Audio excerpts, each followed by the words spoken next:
बिस्मिल्लाहिर्रहमानिर्रहीम। नाज़रीन, इंसान जब अपने ही किसी हमशक्ल शख्स को देखता है तो वह हैरान व परेशान हो जाता है।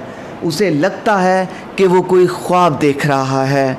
ऐसा ही मामला मारूफ मजहबी स्कॉलर मौलाना तारक जमील साहब के साथ पेश आया। मौलाना साहब का ताल्लुक़ तुलांबा नज़द मियाँ चन्नू ज़िला खानेवाल से है।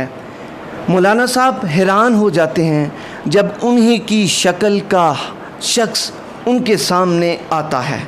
आप अपनी मोबाइल स्क्रीन पर ये देख सकते हैं।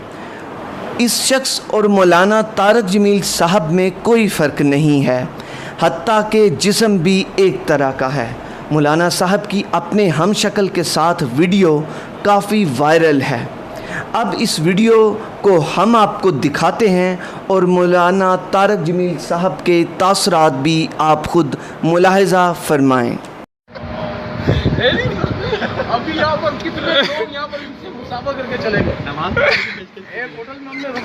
लोग मौलाना तारक जमील साहब के हम शक्ल को असल मौलाना तारक जमील समझकर उनसे मुसाफा करने लग गए और एक होटल वाले ने तो मौलाना तारक जमील के हम शक्ल को मौलाना तारक जमील समझकर कहा कि मौलाना तारक जमील साहब, आप मेरे लिए दुआ कीजिए। इस वीडियो को देखकर लोगों ने काफ़ी मुसर्रत का इजहार किया है और यकीनन ये रब ही का करिश्मा है कि वो जो चाहे जैसे चाहे कर सकता है। ऐसी चीज़ें देखकर बस जहन में यही आता है कि और तुम अपने रब की कौन कौन सी नेमतों को जुटलाओगे।